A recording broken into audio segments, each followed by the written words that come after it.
Assalamualaikum. So now we are going to start our next paper, that is medicine 22nd November afternoon paper, and the first MCQ is REM sleep is related to. ठीक है, REM sleep जो होती है, ठीक है, that is the rapid eye movement sleep जो होती है, ठीक है, उसमें आपका जो मेन न्यूरोट्रांसमीटर होता है, ठीक है, it is acetylcholine, ठीक है, which means that it is related to cholinergic pathway. ठीक है, जबकि जो नॉन REM sleep है या स्लो वेव स्लीप होती है उसमें सेरोटोनिन जो है, ठीक है, वो हमारे पास न्यूरोट्रांसमीटर होता है. ठीक है, प्रेफरेबली हम सेरोटोनिन को चूज़ करेंगे. If there is no option of serotonin then we can go towards GABA. ठीक है, next MCQ, patient presents with watery discharge from eye on slit lamp examination, dendritic ulcer is present in the eye. ठीक है, तो ये हमने पहले भी discuss किया है कि डेंड्रिटिक अल्सर जो होते हैं, ठीक है, it is a hallmark feature of viral keratitis. ठीक है, वायरल केराटाइटिस के अंदर जो है वो डेंड्रिटिक अल्सर होता है. ठीक है, और कौन सा वायरस मोस्ट कॉमनली कॉज करता है? हर्पिस सिम्प्लेक्स वायरस केराटाइटिस जो होता है, ठीक है, वो आपके पास बेसिकली डेंड्रिटिक अल्सर जो है वो कॉज करता है. ठीक है, और सिम्टम्स में भी उन्होंने हमें बता दिया कि वाटरी डिस्चार्ज है, फोटोफोबिया होता है और पेन होता है. ठीक है,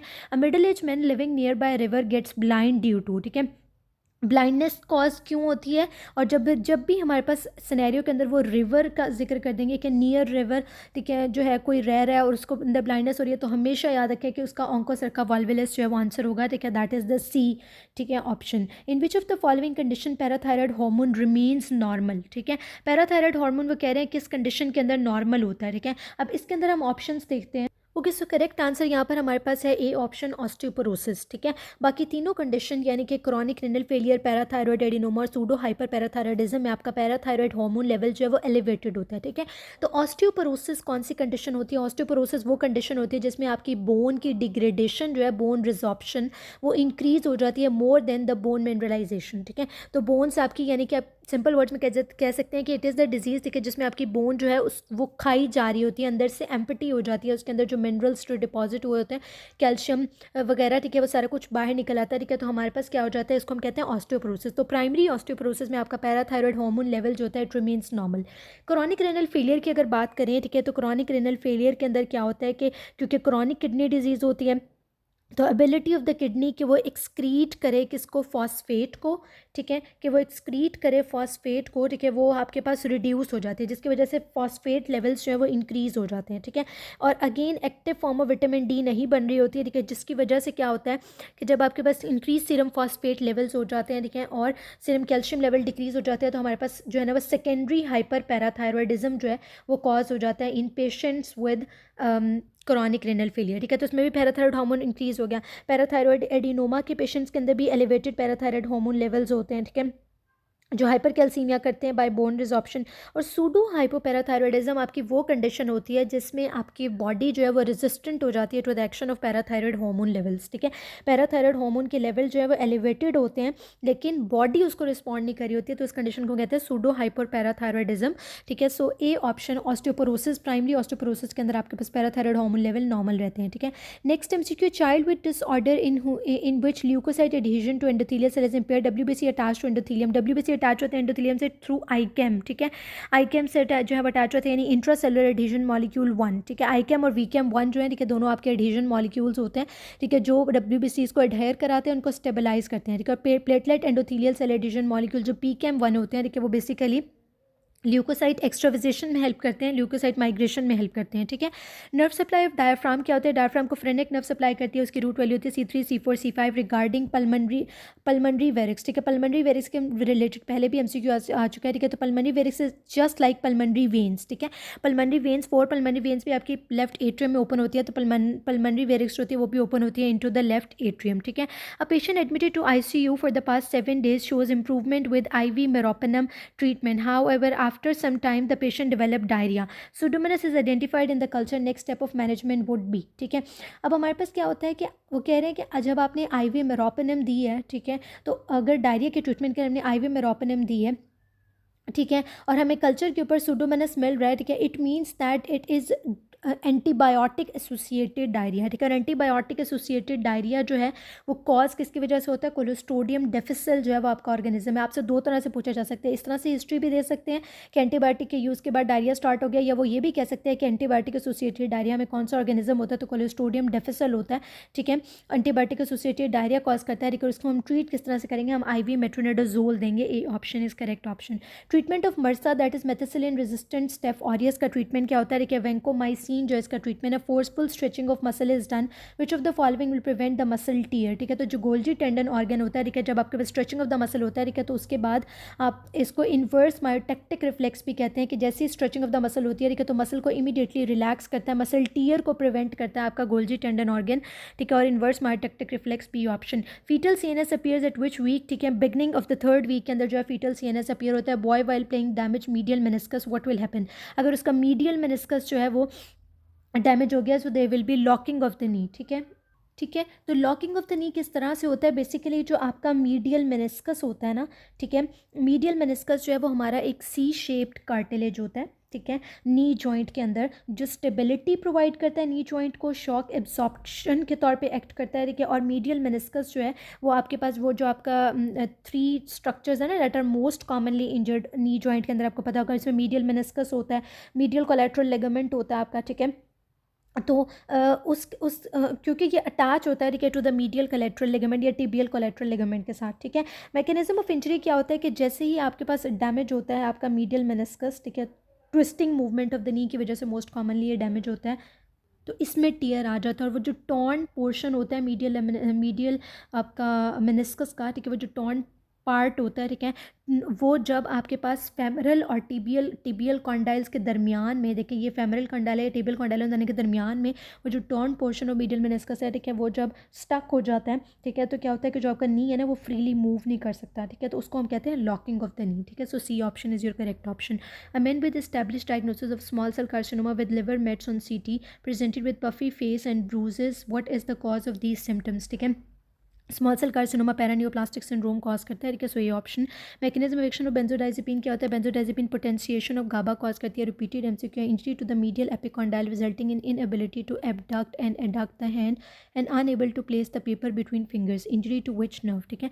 सो इसमें क्या है कि जो है ना आपकी अल्नर नर्व इन्वॉल्व होगी, क्योंकि जो आपके अल्नर नर्व होती है, ठीक है, वो आपके डॉर्सल इंट्रोशियाई होते हैं, जो पामर इंट्रोशियाई होते हैं, उन सबको जो है वो सप्लाई करी होती है, ठीक है। तो यहाँ पर डॉर्सल इंट्रोशियाई जो होते हैं, ठीक है, वो आपके एबडक्शन कॉज करते हैं। डैब निमोनिक से याद रखिए, डॉर्सल इंट्रोशिया ने एबडक्शन करानी है, पामर इंट्रोशिया एडक्शन कॉज करते हैं, और दोनों को deep branch of ulnar nerve supply करती है, ठीक है। Oesophageal secondary peristalsis is induced by myenteric plexus, ठीक है। एंजाइम फॉर कैल्शियम इन्हांसमेंट, कौन सा एंजाइम होता है, ट्यूबुलिन एंजाइम, जो आपके पास कैल्शियम इन्हांसमेंट कॉज करता है।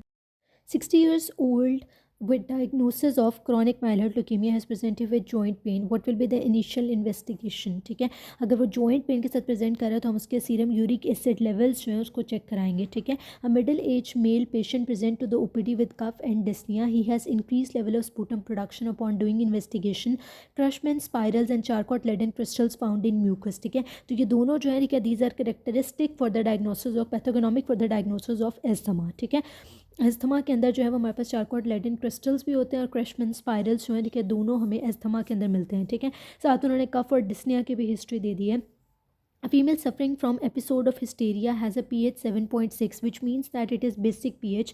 Bicarbonate देखिए it is 35, ठीक है, which means that bicarbonate increase है, ठीक है। Alkaline pH और bicarbonate increase है तो it is metabolic alkalosis, A option. In a patient of drowning who is alive, which acid base disturbance will be found, ठीक है। तो इसमें हमें क्या मिलेगी, metabolic acidosis, ठीक है। प्रीवियस वीडियो में मैंने इसकी एक्सप्लेनेशन जो है वो दी हुई है, वॉल्यूम 1 में ये MCQ काफ़ी दफ़ा रिपीट हो चुका है, ठीक है। तो अगर फिर भी इसकी कोई कन्फ्यूजन हो तो कि you can ask in the comment section. A patient presents with episodic hypertension due to cell damage in the adrenal gland, which cell regions are most likely affected, ठीक है।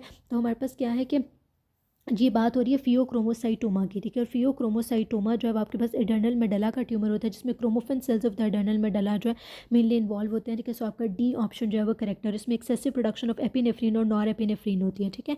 A patient with progressive lung disease requires an increasingly higher pressure to fill the same volume of lung, how would this affect the lung compliance, ठीक है।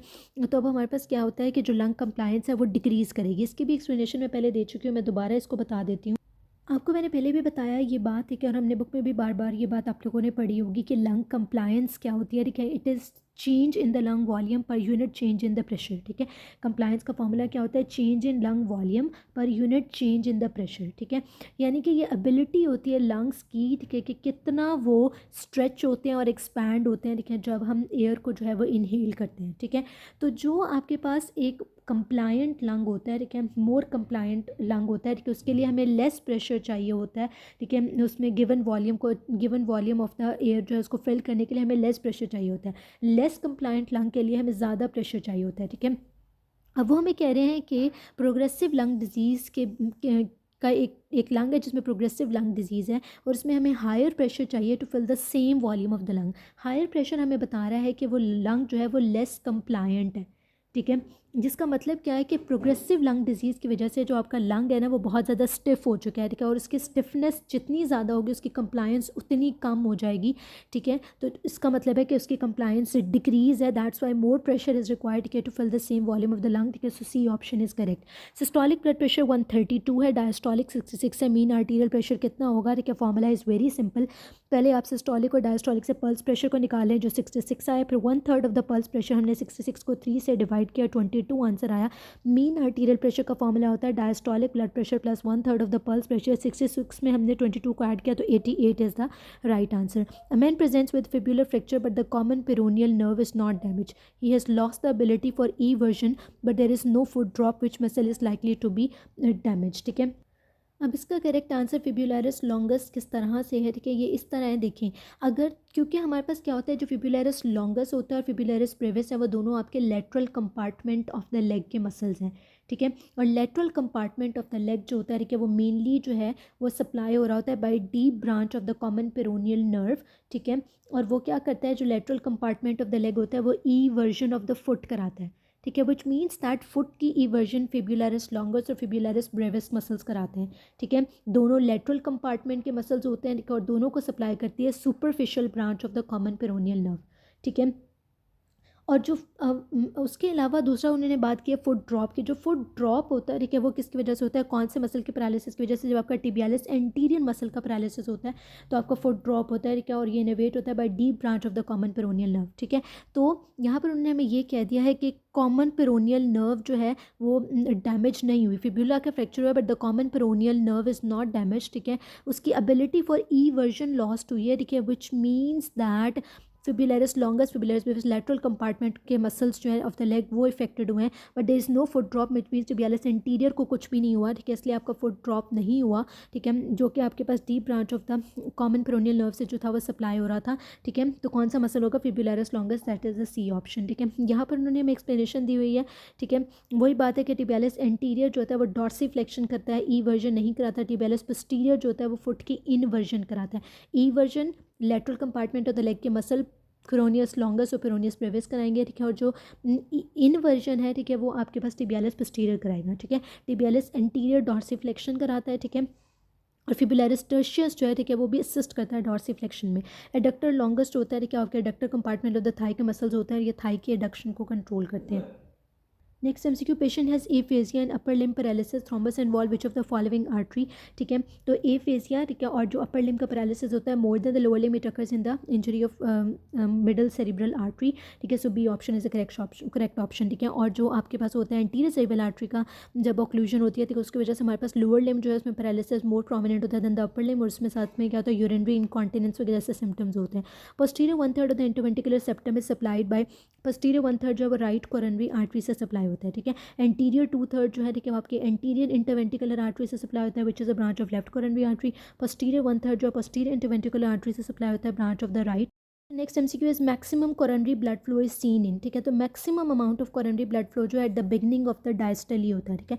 Diastole क्या होता है, ठीक है, जब आपके जो वेंट्रिकल्स हैं, ठीक है, वो रिलैक्स होना शुरू हो जाते हैं, ठीक है, तो उसको हम कहते हैं डायस्टली, ठीक है।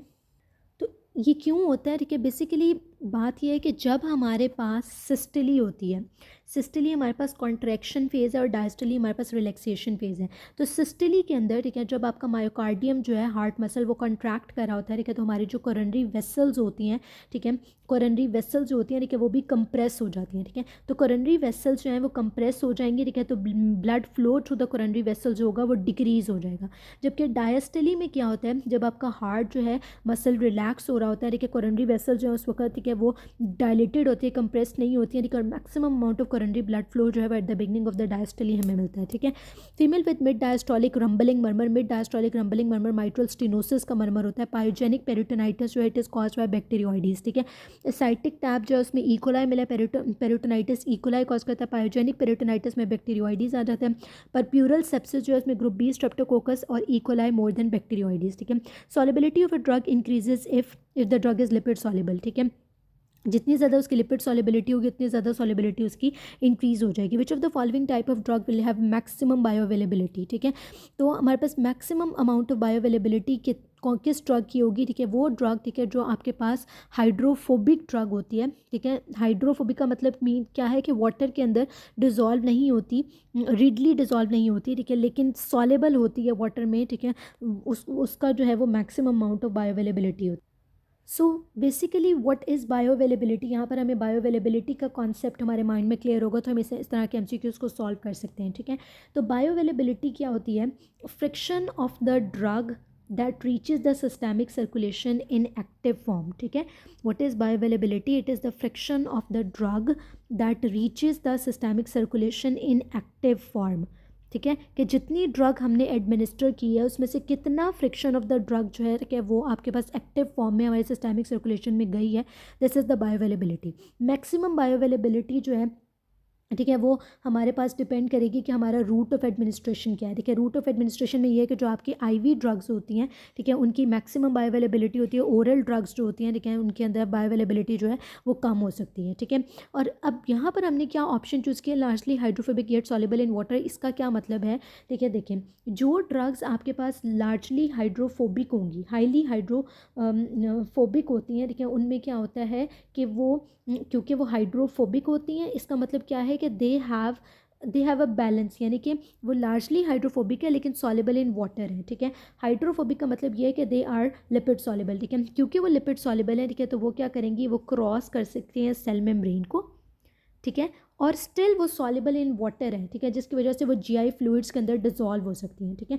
तो क्योंकि उनके पास ये दोनों प्रॉपर्टीज़ हैं ठीक है, they can maintain a balance between lipid solubility and water solubility. Lipid solubility की मदद से वो सेल मेम्ब्रेन को क्रॉस करेंगे और वाटर सॉल्युबिलिटी की वजह से वो जीआई फ्लूइड्स में डिजॉल्व होकर वहाँ से इजीली जो है वो एब्जॉर्ब हो जाएंगी ठीक है, जिसकी वजह से क्या होता है कि इनकी ऑप्टिमल एब्जॉर्प्शन हो जाएगी ठीक है लिपिड बायलेयर के अलॉन्ग ठीक है, और बेटर बायोअवेलेबिलिटी इनकी होगी ठीक है। इन कंपैरिजन ठीक है जैसे हम ले लेते हैं बी ऑप्शन को जिसमें हाईली हाइड्रोफिलिक ड्रग्स हैं, जो हाईली हाइड्रोफिलिक ड्रग्स होंगी ठीक है वो ड्रग्स होती हैं ठीक है जो वाटर में तो डिज़ोल्व हो जाएंगी लेकिन क्या करेंगी, ये लिपिड जो बायलेयर मेम्ब्रेन है उसको क्रॉस नहीं कर सकती ठीक है, जिसकी वजह से इनकी एब्जॉर्प्शन लिमिटेड हो जाएगी, उनकी बायोअवेलेबिलिटी रिड्यूस हो जाएगी। तो ऐसी ड्रग ठीक है जिसके अंदर दोनों प्रॉपर्टीज़ प्रेजेंट हैं, यानी कि वो हाइड्रोफोबिक भी है, लिपिड सॉल्युबल भी है, लिपिड बायलेयर को क्रॉस भी कर सकती है, और वाटर का सॉल्युबल भी है कि जीआई के अंदर डिजॉल्व होकर जीआईटी फ्लूइड्स के अंदर डिजॉल्व होकर एब्जॉर्ब भी हो सकती है, उसकी मैक्सिमम बायोअवेलेबिलिटी होगी, उसकी मैक्सिमम एक्टिव फॉर्म जो है वो हमारे पास सिस्टेमिक सर्कुलेशन तक जाएगी। Which drug has maximum first pass metabolism by oral route, again this is a repeated MCQ, nitroglycerine. Female taking a bunch of anti hypertensive now present with bilateral deafness, which drug is responsible ठीक है। सो deafness जो है ठीक है आपके पास loop diuretics जो है ठीक है उसका साइड इफेक्ट जो है ना वो आपके पास डेफनेस होता है ठीक है, so C option is correct ठीक है। तो नेक्स्ट हमारे पास आ रहा है, an aircraft engineer presented in ENT department with progressive decrease in hearing, his audiogram shows ठीक है। डिक्रीज इन हेयरिंग है तो ऑडियोग्राम में आपको क्या मिलेगा, decrease hearing of low frequency sounds ठीक है। अब इसकी एक्सप्लेनेशन जो है वो इंपॉर्टेंट है, उसको हम देख लेते हैं इस कॉन्सेप्ट को समझने के लिए। वो क्या कह रहे हैं कि जो एयरक्राफ्ट इंजीनियर्स होते हैं ठीक है वो ज़्यादातर क्या होता है कि क्रॉनिक नॉइसेस को एक्सपोज होते हैं ऑफ हाई फ्रीक्वेंसी ठीक है, जिसकी वजह से क्या होता है उनके अंदर नॉइस इंड्यूस्ड हेयरिंग लॉस हो जाता है ठीक है। ये वो कंडीशन होती है ठीक है जो कि प्राइमरीली सबसे इनिशियली जो है वो हाई फ्रीक्वेंसी साउंड्स को इफेक्ट करती है, जो 3000 से 6000 हर्ट्ज़ की रेंज में होती हैं ठीक है। और जो है लो फ्रिक्वेंसी साउंड्स जो होती हैं, ठीक है, वो ज़्यादातर इफेक्टेड होती हैं डिजीज़ लाइक मेनियर्स डिजीज़ के अंदर, ठीक है। और अगर आपके पास ऑटोग्राम के अंदर डिप आ रही है 2000 हर्ट्ज़, ठीक है, तो ये इंडिकेट कर रही है कारहार्ट्स नॉच को, ठीक है, विच इज़ स्पेसिफिक टू ऑटोसेक्लोरोसिस के अंदर होती है, ठीक है। और अगर डिफरेंस ऑफ साउंड 40 डेसिबल्स आपको मिले, सारी फाइंडिंग्स दी हुई हैं उन्होंने हमें ऑडियोग्राम की, ठीक है। तो it is not a standard diagnostic standard for the diagnostic feature of this noise induced hearing loss, ठीक है। तो नॉइज़ इंड्यूस्ड हेयरिंग लॉस में प्राइमरीली जो है वो आपके पास, ठीक है, जो है ना वो हाई फ्रीक्वेंसी साउंड्स जो है वो इफेक्ट होती हैं, ठीक है, जिसमें 3600 हर्ट्ज़ तक की साउंड्स होती हैं, ठीक है। तो इसमें A option is correct option, decrease hearing of high frequency sounds, ठीक है। Next MCQ, 29 years old lady with expanding ring like rash on forearm which subsides after 3 days and patient develop facial palsy and neck stiffness, ठीक है। So what is the most likely diagnosis, ठीक है, तो it is due to deer tick bite. सो इसमें हमारे पास जो option है डियर टिक बाइट, ठीक है, ये हम इसलिए चूज़ कर रहे हैं, ठीक है, क्योंकि हम लाइम डिजीज़ की तरफ लेके जा रहे हैं अपने डायग्नोसिस को, ठीक है। जो लाइम डिजीज़ होती है वो टिक बाइट से जो है वो हमारे पास कॉज हो रही होती है, ठीक है। और ये जो उन्होंने सबसे पहला फीचर हमें दिया ना, expanding ring like rash on forearm, ठीक है, ये बेसिकली क्या है, this is called as erythema migrans, ठीक है। और एरिदीमा माइग्रेंस जो है, ठीक है, ये क्लासिकल रैश होता है लाइम डिजीज़ का, ठीक है, जो कि टिक बाइट से कॉज होता है। सेकंड उन्होंने हमें फीचर दिया है कि पेशेंट के अंदर फेशियल पाल्सी भी है, ठीक है। तो लाइम डिजीज़ जो है ना, ठीक है, वो आपके पास फ्रीक्वेंटली आपके क्रेनियल नर्व्स को इन्वॉल्व करती है, स्पेसिफिकली जो है फेशियल नर्व को भी वो इन्वॉल्व करती है, ठीक है, जैसे यहाँ पर उन्होंने फेशियल पाल्सी की बात की, ठीक है। और थर्ड उन्होंने फीचर हमें दिया है नेक स्टिफनेस का, ठीक है। तो जो लाइम डिजीज़ होती है ना, उसमें अर्ली इन्वॉल्वमेंट हो जाती है CNS की, ठीक है, जो कि हमारे पास प्रेजेंट करता है एज, अगर आप इसके सिम्टम्स पढ़े तो एसेप्टिक मेनिंजाइटिस के तौर पे जो है ना ये प्रेजेंट करता है CNS के इन्वॉल्वमेंट की वजह से, that's why we have neck stiffness, ठीक है। तो तीनों फीचर्स जो हैं, ठीक है, जिसमें उन्होंने हमें जो टिपिकल रैश दिया एरिदीमा माइग्रेंस, ठीक है, उसके बाद उन्होंने हमें फेशियल पाल्सी की बात की, क्रेनियल नर्व इन्वॉल्वमेंट हो गई, और नेक स्टिफनेस की बात की, aseptic meningitis this goes towards lime disease, और लाइम डिजीज़ में डियर टिक बाइट की वजह से जो है इट इज़ कॉज, ठीक है। Parasympathetic effect on heart increases permeability in SNO2, ऐसे नोड की परमेबिलिटी टू पोटेशियम जो है, ठीक है, वो इंक्रीज़ हो जाती है, ठीक है, क्योंकि पैरासिम्पैथेटिक इफेक्ट जो है उसने क्या करना है, आपके हार्ट रेट को डिक्रीज़ करना है, आपकी कॉन्ट्रैक्टिलिटी को, हार्ट की कॉन्ट्रैक्टिलिटी को डिक्रीज़ करना है, ऐसे नोड की कंडक्शन एक्टिविटी को डिक्रीज़ करना है, ठीक है। तो इन कॉन्ट्रास्ट, ठीक है, टू द जो आपका सिंपैथेटिक सिस्टम होता है, ठीक है, तो ये क्या करेगी, परमेबिलिटी ऑफ ऐसे नोड टू पोटेशियम जो है उसको इंक्रीज़ कर देगी, ठीक है। तो यही बात आप याद रखें कि ये पैरासिम्पैथेटिक इफेक्ट में नेगेटिव क्रोनोट्रोपिक इफेक्ट होता है, जैसे मैंने बताया कि हार्ट रेट को डिक्रीज़ करेगी, नेगेटिव ड्रोमोट्रोपिक इफेक्ट होता है कि कंडक्शन वेलोसिटी को भी डिक्रीज़ करेगी, जबकि सिंपैथेटिक इफेक्ट्स जो होते हैं वो आपके हार्ट रेट को इंक्रीज़ करते हैं, आपकी कॉन्ट्रैक्टिलिटी को इंक्रीज़ करते हैं, कंडक्शन वेलोसिटी को इंक्रीज़ करते हैं। नॉरएपिनेफ्रिन उसमें मेन हमारा न्यूरोट्रांसमीटर होता है। Drooping of eyelid is seen if damage to, ठीक है, ड्रूपिंग ऑफ आईलिड होता है जब आपके पास damage to the sympathetic nervous system होता है, ठीक है, सर्वाइकल सिंपैथेटिक चेन जब डैमेज होती है, ठीक है, तो उसके साथ आपको पता है टोसिस हो जाता है, ठीक है। और इसके अलावा ये कि जो आपका सिंपैथेटिक नर्वस सिस्टम होता है ना, ठीक है, वो आपके सुपीरियर टार्सल मसल जो होता है, ठीक है, उसको मुलर्स मसल कहते हैं अपर आईलिड को, उसको भी सप्लाई कर रहा होता है, ठीक है। तो जब सिंपैथेटिक डैमेज हो जाएगा, ठीक है, तो हमारे पास क्या हो जाता है कि जो है ना वो टोसिस हो जाता है, ठीक है। हॉर्नर सिंड्रोम में भी टोसिस हो जाता है, ठीक है। और इसके अलावा जो है वो हमारे पास due to paralysis of this muscle, देखिए हमारे पास टोसिस कॉज होता है, ठीक है। A patient presents with left sided hemiplegia hemiparesis and left sided facial involvement, where is the lesion located, ठीक है। अब देखिए सेम साइड पे पैरालिसिस है और सेम साइड की फेशियल नर्व की इन्वॉल्वमेंट है, ठीक है, which means that this is they will be lesion of the forebrain, ठीक है,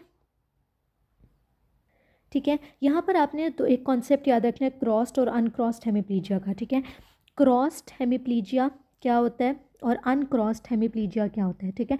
क्रॉस्ड हेमिप्लीजिया होता है जब आपके पास कॉन्ट्रालेटरल मोटर वीकनेस होती है, ठीक है, कॉन्ट्रालेटरल मोटर वीकनेस होती है, और इप्सीलेटरल, कॉन्ट्रालेटरल मोटर और इप्सीलेटरल क्रेनियल नर्व इन्वॉल्वमेंट होती है, तो उसको हम कहते हैं क्रॉस्ड हेमिप्लीजिया। और क्रॉस्ड हेमिप्लीजिया के अंदर हमारे पास जो लीजन होती है, ठीक है, वो जनरली क्या होती है, ब्रेन स्टेम की लीजन होती है, ठीक है, ब्रेन स्टेम लीजन होती है, ठीक है। जबकि हमारे पास क्या होता है कि जो हमारे पास अनक्रॉस्ड हेमिप्लीजिया होता है, ठीक है, उसमें क्या होता है आपके पास मोटर वीकनेस और क्रेनियल नर्व इन्वॉल्वमेंट जो है, मोटर वीकनेस और क्रेनियल नर्व इन्वॉल्वमेंट जो है ऑन द सेम साइड होती है।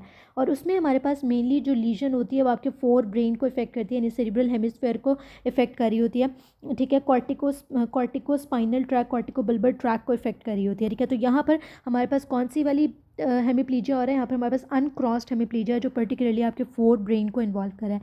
What type of pelvis has increase transverse diameter than AP diameter.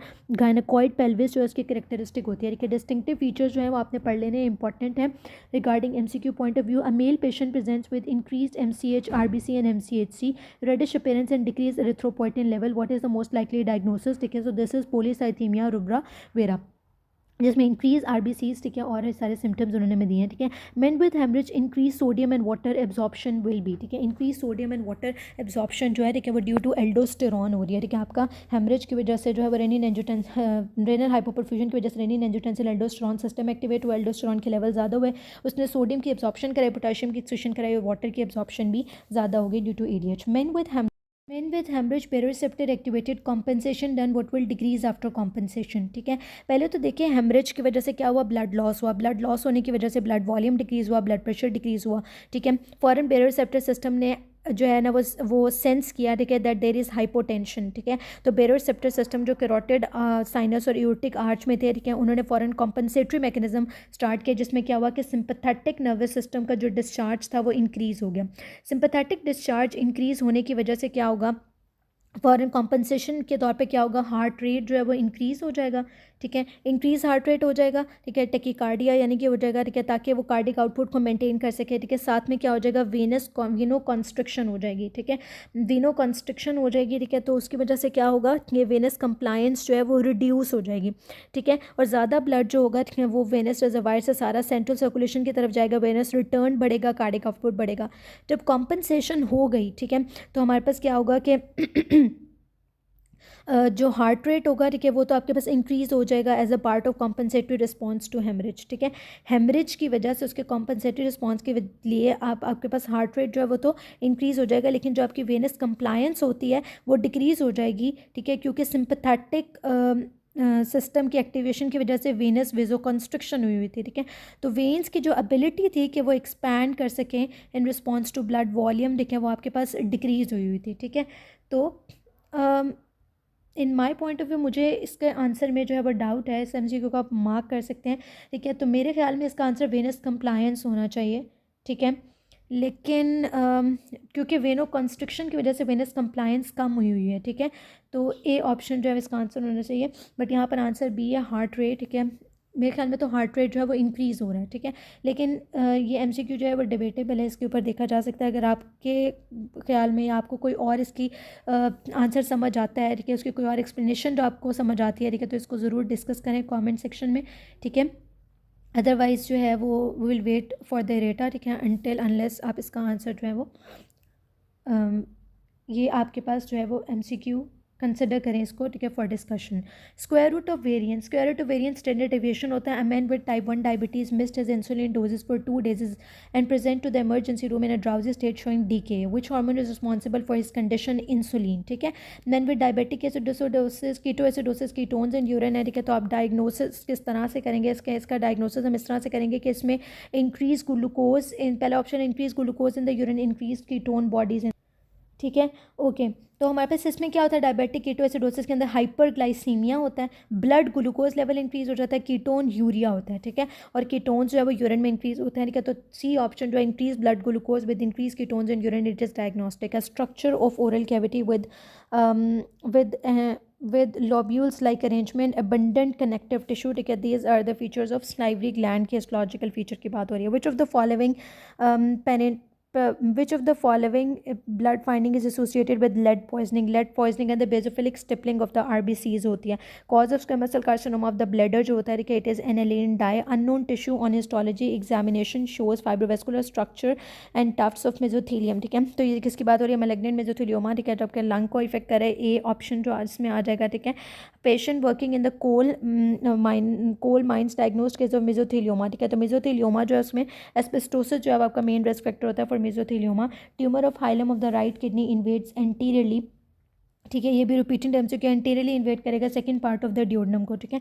Relations जो है राइट किडनी के देखें एंटीरियरली लिवर होता है, राइट कॉलिक फ्लेक्चर है, second part of the duodenum है, राइट सुप्रानियल ग्लैंड है, posteriorly diaphragm, 12th rib, psoas major होता है and quadratus lumborum muscle, subcostal nerve होती है, ट्रांसवर्स एब्डोमिनस मसल है। इस तरह से लेफ्ट किडनी के रिलेशन जो है ये भी इंपॉर्टेंट है। इस पोस्टीरियर रिलेशन में देखें यहाँ 11th टू और 12th रिब आ जाएगी, ठीक है, और बाकी सारे जो हैं वो रिलेशन सेम है, वहाँ पर सिर्फ 12th रिब थी, ठीक है। Okay, Chagas disease and congenital megacolon effect which layer of the GIT, ठीक है। तो ये बेसिकली हमारे जो है वो मस्कुलरस एक्सटर्ना को इफेक्ट करती है, ठीक है। Most common opportunistic non bacterial infection after burn जो होता है इट इज़ कैंडिडा, ठीक है। A male patient with infertility all lab values including testosterone LH FSH are normal while prolactin is borderline raise, ठीक है। और what is the most likely cause of infertility, ठीक है। तो इनफर्टिलिटी क्यों cause हो रही है, ठीक है, this is due to blockade at the level of vas deferens. अब इसमें सिंपल सी बात है, देखिए ये क्यों है blockade at the level of vas difference, क्योंकि देखिए सारे लैब टेस्ट बिल्कुल ठीक है, हार्मोनल लेवल ठीक है, टेस्टोस्टेरोन ठीक है, LH ठीक है, FSH ठीक है, which means that hypothalamic pituitary gonadal axis का कोई डिफेक्ट नहीं है। तो फर्स्ट ऑप्शन तो आपका वैसे ही निकल गया, ठीक है, प्राइमरी हाइपोगोनेडिज्म भी निकल गया। पीछे हमारे पास आ जाता है हाइपर प्रोलेक्टिनीमिया, हमारे जहन में आ रहा है कि अच्छा जी प्रोलेक्टिन तो रेज है, लेकिन प्रोलेक्टिन भी बॉर्डर लाइन रेज है, तो इतना ज़्यादा एलिवेटेड नहीं है कि वो सिग्निफिकेंट इफेक्ट कॉज करे लाइक इनफर्टिलिटी, ठीक है, जिसकी वजह से this can also not be the correct answer, ठीक है। सो ब्लॉकेड हो सकती है at the level of vas deferens, ठीक है। अ 19 years old girl presents with lack of height increase after puberty. She has normal blood profile and blood sugar level with no other issues. Which hormonal abnormality is most likely to be observed, ठीक है। तो उसके अंदर insulin like growth factor 1 जो है वो decrease है, ये पहले भी हम डिस्कस कर चुके हैं, MCQ लास्ट पेपर में भी रिपीट हुआ था। Group of men face some blizzard in cold temperature on returning to base camp, adapt to cold weather by heat generation. Heat generation is by posterior hypothalamus, ठीक है। Posterior hypothalamus जो है वो activate होता है cold temperature से और sympathetic system के थ्रू हीटिंग कॉज करता है, ठीक है। एंटीरियर हाइपोथैलेमस जब हॉट टेम्परेचर होता है तब एक्टिवेट होता है, पैरासिम्पैथेटिक सिस्टम को एक्टिवेट करके कूलिंग कॉज करता है। Overall temperature regulation preoptic nucleus जो है वो more than anterior hypothalamus. Cells responsible for granuloma formation, granuloma जो है मल्टी न्यूक्लिएटेड जॉइंट सेल्स बनाते हैं। Man with recurrent bleeding of gums, overall malnourished and underweight, ठीक है। So the cause would be, ठीक है, तो इसका कॉज क्या है आपके पास, vitamin C deficiency. Most likely complication of scurvy क्या होता है, स्कर्वी जो है उसकी most likely complication is haemopericardium, ठीक है। स्कर्वी आपके पास कंडीशन है जिसमें बेसिकली विटामिन C जो है वो डेफिशिएंसी होती है हमारे पास, ठीक है। तो हीमोपेरिकार्डियम जो है, ठीक है, वो कह रहे हैं कि वो क्यों नहीं हो सकता है, क्योंकि उसमें ट्रोमेटिक कोई रप्चर की हिस्ट्री होती है, कोई ट्रोमेटिक रप्चर एओर्टिक एन्यूरिज्म वगैरह हो सकता है, ठीक है, हीमोपेरिकार्डियम के अंदर, ठीक है। स्कर्वी भी हीमोपेरिकार्डियम का वन ऑफ द कॉज है, ठीक है, जो यहाँ पर आ गया, और न्यूप्लाज्म एंड ल्यूकीमिया, ठीक है। काइलोपेरिकार्डियम जो इसके कॉजेज में obstruction of the thoracic duct, obstruction of superior vena cava, pericardial effusion में heart failure, viral myopic pericarditis, metastatic malignancy and renal failure, ठीक है। तो हीमोपेरिकार्डियम का यहाँ पर कॉज ट्रोमेटिक रप्चर इसलिए नहीं है, ठीक है, क्योंकि यहाँ कोई ट्रॉमा की हिस्ट्री नहीं दी हुई, ठीक है। एओर्टिक एन्यूरिज्म रप्चर नहीं हो रहा, ठीक है। लेकिन स्कर्वी यहाँ पर उन्होंने पूछा कि स्कर्वी किसकी वजह से कॉज हो रहा है, तो स्कर्वी जो है कॉम्प्लिकेशन ऑफ हीमोपेरिकार्डियम है, ठीक है। Men with pericarditis what will decide its progress, fate and severity, ठीक है। तो पेरिकार्डाइटिस की जो सेवेरिटी है वो डिपेंड करती है, ठीक है, कि what is the nature of underlying disease, ठीक है। Footballer develops sudden chest pain on examination. Hyper-resonant percussion, not auscultation, reveals decreased air entry on the left side, ठीक है। तो it means that hyper-resonant percussion note का मतलब है, मैंने आपको पहले बताया, resonant percussion note जो होती है, ठीक है, वो आपके पास होती है जब नीचे एयर होती है, ठीक है। तो it is left-sided pneumothorax, ठीक है। What could be the reason for increased carbon dioxide transport into the tissues, ठीक है। जब हमारे पास decrease oxyhemoglobin होगा, ठीक है, so increased carbon dioxide transport होगी into the tissues, ठीक है। Female with occasional episodes of syncope and similar unconsciousness associated with movement, तो उसका cause क्या होगा, this is vasovagal syncope. True regarding gastric emptying, gastric emptying जो है, ठीक है, वो डिक्रीज हो जाती है by decreased stimulation, ठीक है, E option. Increase with increase secretin, secretin से गैस्ट्रिक एम्पटिंग इंक्रीज नहीं होती, गलत ऑप्शन है, ठीक है। इंक्रीज विद इंक्रीज सीसी के गैस्ट्रिक एम्पटिंग को डिले करता है, ये भी गलत है ऑप्शन, ठीक है। इंक्रीज विद विगोटमी से भी गैस्ट्रिक एम्पटिंग डिले हो जाएगी, अगेन ये गलत ऑप्शन है। Increase with exaggerated mucin activity, ठीक है, ये भी आपकी रॉन्ग ऑप्शन है। So the correct option is it is decrease by decrease in stimulation. Ileal resection of the patient, what will happen post surgery, ठीक है। तो पोस्ट सर्जरी जो है, ठीक है, आइलियम की रिसेक्शन की वजह से, ठीक है, जो है ना वो आपके पास क्या हो रहा है कि फ़ैट्स की जो एब्जॉर्प्शन है, ठीक है, वो प्रॉपर जो आपके पास फैटी फूड्स हैं, ठीक है, या फैट सोलेबल विटामिन है A, D, E, K, ठीक है, उनकी एब्जॉर्प्शन जो है प्रॉपर नहीं हो रही, तो स्टीटोरिया कॉज हो जाएगा, ठीक है। इन परफोरेशन और posterior wall of the duodenum आपकी गैस्ट्रोड्यूोडेनल आर्टरी जो है इन्वॉल्व होती है। एक्सप्लेनेशन काफ़ी दफ़ा हो चुकी है। Infection in kidney pass up to Gerota's fascia, again repeated MCQ है, तो वो इन्फीरियर टू द पेल्विस जाएगा अगर आपका फेशिया इंटैक्ट है। An 8-month old baby boy has history of repeated attacks of sinusitis, rhinitis, diarrhea and 2 episodes of pneumonia. On investigation, his B lymphocytes are reduced with the deficiency of all the types of globulins, ठीक है। So diagnosis would be, आप देखें यहाँ पर उन्होंने हमें कहा है कि बी लिम्फोसाइट्स रिड्यूस्ड है। प्रीवियसली हमने एक MCQ डिस्कस किया लास्ट पेपर में, ठीक है, जिसमें हमने कहा था कि कॉमन वेरिएबल डेफिशिएंसी सिंड्रोम है। वहाँ पर हमारे पास क्या था कि लिम्फोसाइट काउंट नॉर्मल था और प्लेटलेट काउंट रिड्यूस था। यहाँ पर अगर आप देखें तो लिम्फोसाइट काउंट जो है वो रिड्यूस्ड है, ठीक है, और नेशन हमारे पास साइनोसाइटिस, राइनाइटिस, निमोनिया के साथ प्रेजेंट कर रहा है, ठीक है। So this is X linked agammaglobulinaemia, ठीक है। सी ऑप्शन जो है वो करेक्ट है। आइसोलेटेड IgA डेफिशिएंसी इसलिए नहीं क्योंकि उसमें स्पेसिफिकली IgA का डिफेक्ट होता है, जोग्रेन सिंड्रोम के सिम्टम्स नहीं होते, ठीक है। नी रिफ्लेक्स जो होता है कि आपका मल्टी साइनेप्टिक रिफ्लेक्स होता है कि आपके पास BRS फिजियोलॉजी के अंदर टेबल मेंशन है, मोनोसाइनेप्टिक, डायसाइनेप्टिक और मल्टीसाइनेप्टिक का, ठीक है, वहाँ से आपने इनको देख लेना है। Patient presents with symptoms of flushing, diarrhoea and wheezing along with the raise JVP, ठीक है। So these all are the features of carcinoid tumour, ठीक है। कार्सिनॉइड ट्यूमर के अंदर जो है वो टिपिकल फीचर्स होते हैं फ्लशिंग के, डायरिया के, ठीक है, और ये बेसिकली जो है ना increase amount of carcinoid tumour किस वजह से कॉज होता है, इंक्रीज लेवल ऑफ सेरोटोनिन जो है, ठीक है, वो सारे सिम्टम्स कॉज करती है। A female with idiopathic hypoparathyroidism underwent a C-सेक्शन during surgery, she develop carpopedal spasm, what is the most likely cause, ठीक है। तो अब इसमें हमारे पास क्या है, इडियोपैथिक हाइपोपैराथायरॉइडिज्म है ना, पैराथायरॉइड हार्मोन जो है वो उसका डिक्रीज हुआ है, ठीक है। तो सर्जरी के बाद उसको कॉर्पोपेडल स्पैज्म क्यों, हाइपोकैल्सीमिया की वजह से, ठीक है, हाइपोकैल्शियम लेवल लो है जिसकी वजह से, ठीक है, जो है स्पैज्म कॉज हो रहा है। 2 years old child presents with paleness and bowel disturbance, lab reveal haemoglobin 5.6, MCV 107 है।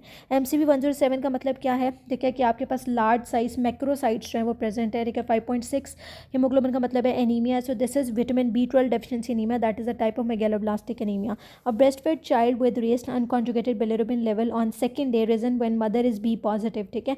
तो दिस इज फिजियोलॉजिकल जॉन्डिस, ठीक है। फिजियोलॉजिकल जॉन्डिस जो होता है ना, ठीक है, वो आपके पास सेकंड डे से लेकर फर्स्ट वीक तक, ठीक है, जो है ना ऑलमोस्ट 7 days तक जो है वो प्रेजेंट होता है, ठीक है, नॉर्मल होता है, ठीक है, क्योंकि इतना ज़्यादा जो आपका न्यू बॉर्न बेबी होता है, ठीक है, उसका हीमोग्लोबिन लेवल काफ़ी हाई होता है, उसमें फिर आहिस्ता आहिस्ता RBCs की हिमोलिसिस जो है वो बहुत ज़्यादा इंक्रीज होती है, इसकी वजह से जो है फिजियोलॉजिकल जॉन्डिस होता है, ठीक है। तो pathological jaundice first 24 hours of life में अगर हो, ठीक है, और 24 आवर्स के बाद यानी सेकेंड डे से लेकर ऑनवर्ड 7 days तक, 1 week तक, 14 days तक बाद, ठीक है, दिस इज फिजियोलॉजिकल जॉन्डिस, ठीक है। जो ब्रेस्ट मिल्क जॉन्डिस होता है ये 1 to 12 weeks के अंदर होता है, ठीक है, normal breast milk fed infants के अंदर, और ब्रेस्ट फीडिंग जॉन्डिस जो है वो आपके पास first 3 to 15 days of life में होता है।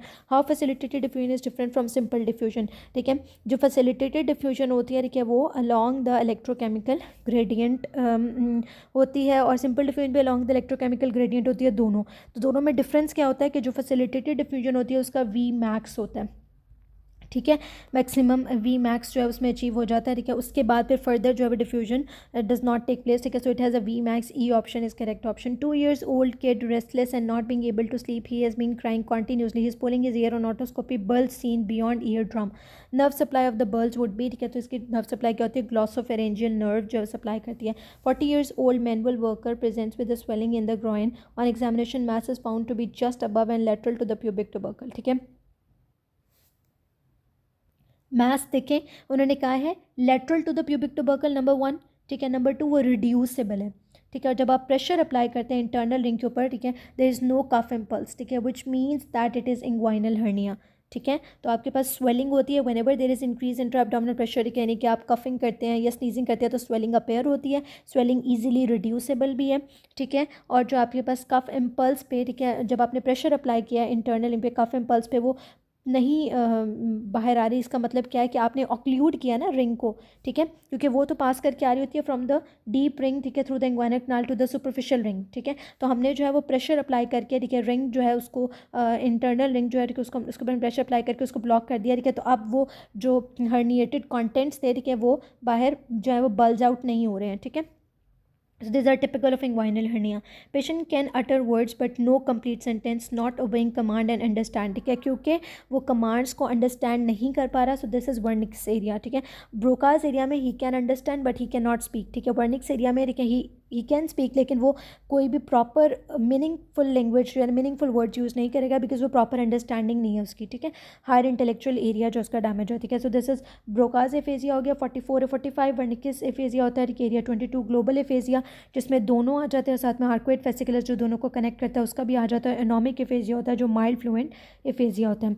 A patient with non history of left-sided varicocele having sperm motility of 25% and total sperm count कितना है 50 million with normal forms 10%। which condition he is suffering from, ये कि हमने previous paper में भी discuss किया, this is asthenozoospermia, ठीक है।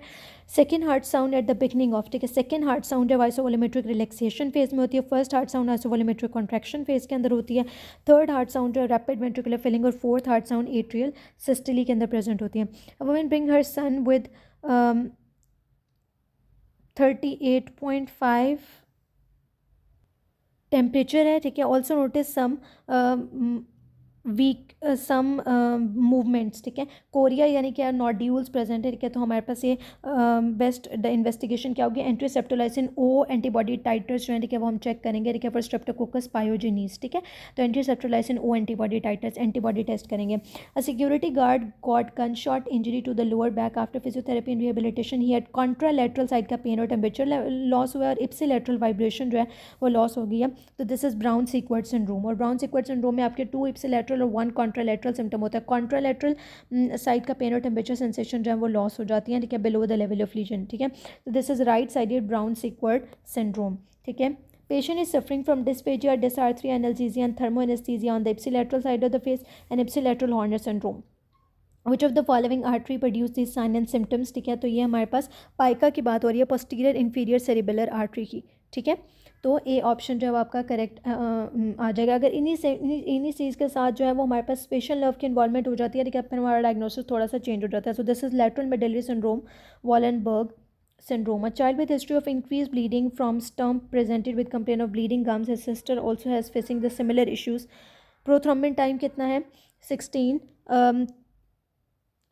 एक्टिवेटेड पार्शियल थर्मोप्लास्टिन टाइम 60 सेकेंड्स है, ब्लीडिंग टाइम 20 है, डिक्रीज फैक्टर 8 है एंड रेस्टोसिटन, ठीक है। नॉर्मल प्लेटलेट्स है, ठीक है। तो इसका कॉज क्या होगा, the cause is von Willebrand disease, ठीक है। ओके, वॉन विलिब्रेंट डिजीज़ में एपीटीटी भी प्रोलॉन्ग होता है और ब्लीडिंग टाइम भी प्रोलॉन्ग होता है आपके पास, जबकि हीमोफीलिया में सिर्फ एपीटीटी प्रोलॉन्ग होता है, ठीक है। और साथ में उन्होंने हमें हिस्ट्री भी दे दी है इन ब्लीडिंग गम्स की, ठीक है, और sister facing the same issue, ठीक है। General visual efferent of vagus carried by, ठीक है। General visual efferent of vagus nerve जो होते हैं, ठीक है, वो dorsal motor nucleus of vagus nerve में प्रेजेंट होते हैं। Nerve supply of the soft palate, palatine, tonsil, uvula और फेरिंग्स, इन सब की नर्व सप्लाई क्या होती है, it is glossopharyngeal nerve. Role of sympathetic stimulation, sympathetic stimulation जो है वो आपके पास स्टिमुलेट करती है रिलीज ऑफ ग्लूकोज को फ्रॉम द लिवर, ठीक है, सिंपैथेटिक सिस्टम, सही है।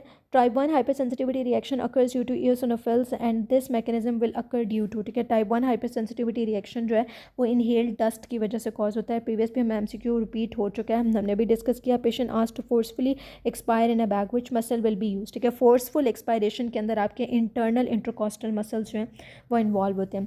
Patient present with decrease blood pressure, which one of the following will secrete enzyme to normalise the blood pressure of the patient, ठीक है। जो आपके एक्स्ट्रा ग्लोमेरुलर सेल्स होते हैं, ठीक है, वो रेनिन को प्रोड्यूस करते हैं। रेनिन जो है, ठीक है, वो वापस फिर ब्लड प्रेशर को बैक टूवर्ड्स द नॉर्मल रहता है, ठीक है। तो जे सेल्स जो है इसमें करेक्ट आंसर आएगा। इफेक्ट ऑफ एंजियोटेंसिन 2, एंजियोटेंसिन 2 का क्या इफेक्ट होता है कि ये afferent arterioles of the glomeruli जो उनको कंस्ट्रिक्ट करता है, ठीक है। A patient receiving multiple transfusion with raised ferritin level receiving chelating therapy but not compliant, what could be the cause of his mortality, ठीक है। तो उसमें मॉर्टेलिटी का कॉज क्या होगा, ठीक है। देखें, अगर उसकी रिपीटेड मल्टीपल ट्रांसफ्यूजन की वजह से, ठीक है, उसमें क्या हो रहा है कि सेकेंडरी हीमोक्रोमेटोसिस कॉज हो रहा है, जिसकी वजह से उसका सीरम फेरेटिन लेवल जो है वो इंक्रीज है, ठीक है। और even he is not responding to the chelating therapy, ठीक है, which means that secondary haemochromatosis की वजह से उसमें लिवर सिरोसिस जो है वो डेवलप हो गया है। तो लिवर डिजीज एंड सिरोसिस जो है उसमें कॉज ऑफ डेथ होगा, ठीक है।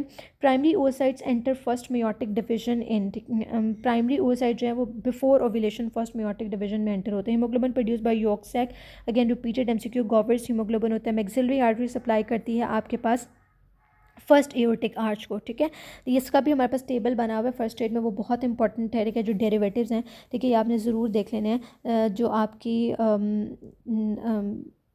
जो वैसे भी जो उसके अलावा भी हमारे पास जो पाउचेस और जो हमारे पास आर्चेस के डेरिवेटिव्स हैं वो सारे ही बहुत इंपॉर्टेंट है, ठीक है, तो आपने ज़रूर करने हैं, ठीक है।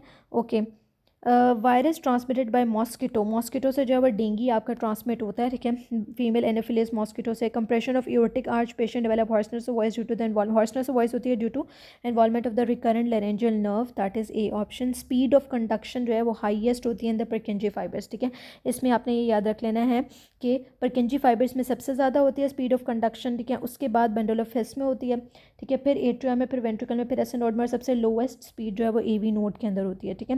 और परकिंजी फाइबर्स में क्यों हाईएस्ट स्पीड होती है ये भी आपके पास एमसीक्यू आता है, because of the wider diameter, अगर वो ऑप्शन नहीं है तो फिर larger number of gap junction, ये ऑप्शन भी नहीं है तो larger number of sodium channels, तो ये ऑर्डर बहुत इंपॉर्टेंट है, वो भी नहीं है तो लेसर नंबर ऑफ मायोफिब्रिल, फिर उसके अलावा short refractory period.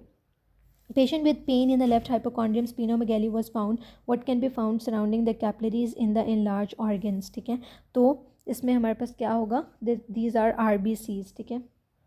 Smoker with hemiplegia died of chest infection, necrosis found on cut section of the brain, ठीक है, तो ब्रेन के अंदर लिक्विफेक्टिव नेक्रोसिस होता है, E option. A man present with generalise body swelling for 2 weeks, physical examination show thick waxy skin, hepatomegaly and large kidney, 24 hours urinary protein जो है वो कितनी है, 4 ग्राम्स पर डे। किडनी, ये दिस इज डायग्नोस्टिक पॉइंट, ठीक है, kidney biopsy पे आपको एप्पल कलर्ड बाइफिंजेंस मिल रही है under Congo red stain which is diagnostic for multiple myeloma, ठीक है। सेम यही जो है ना आपका डायग्नोस्टिक पॉइंट बहुत से एमसीक्यूज़ में देखे उन्होंने हमसे पूछा हुआ है, ठीक है, तो आपने याद रखना है इसके अंदर multiple myeloma. Female with atrial fibrillation which anticoagulant can be given along with the standard treatment, ठीक है, तो इसके अंदर हम जो है ना वो आपके पास वारफेरिन देंगे, ठीक है, E option. A child previously having tuberculosis comes to you with a complaint of fever and cough along with noisy breathing and difficulty in swallowing, now diagnosed with retropharyngeal abscess. It first invades the prevertebral fascia. Patient present with abdominal pain and joint pain and the reticulocyte count is elevated. What is the most likely diagnosis? So the most likely diagnosis would be sickle cell crisis, that is hemoglobin S जो है वो आपको most likely हमें मिलेगा, ठीक है, ठीक है, बिकॉज अगर हम सिकल सेल एनीमिया की बात करें, सिकल सेल क्राइसिस के, तो उसमें हमारे पास क्या होगा, हीमोग्लोबिन ए की जगह हमें हीमोग्लोबिन एस मिल रहा होगा। मेटाबॉलिक अल्कलोसिस एंड हाइपोकेलीमिया जो है both of these are cause, ठीक है, due to excess of aldosterone. Aldosterone क्या करता है, सोडियम को रीअब्जॉर्ब करता है, पोटेशियम को एक्सक्रीट करा देता है, ठीक है, और साथ में H पॉजिटिव आइन को भी एक्सक्रीट करा देता है बॉडी से, ठीक है, तो हमारे पास एल्डोस्टेरॉन जो है हाइपोकेलीमिया भी कॉज करता है और मेटाबॉलिक अल्कलोसिस भी। Pain in the third molar tooth left side of the tongue are carried by inferior alveolar nerve. 50 years old patient presents with morning headache, nausea, tumor arising from external granular layer of the cerebellar cortex, ठीक है, so it is medulloblastoma, ठीक है। patient with persistent PR interval P और QRS ratio जो है वो 2:1 है, no PR prolongation, P wave normal है, तो the most likely diagnosis would be Mobitz type 2, ठीक है। इसकी एक्सप्लेनेशन बहुत दफ़ा हो चुकी है, और जो आपके हार्ट जितने भी हार्ट ब्लॉक्स हैं, ठीक है, these all are very important, इसमें से भी एक ना एक MCQ पेपर में रिपीट हो जाता है मेडिसिन के पेपर में, ठीक है।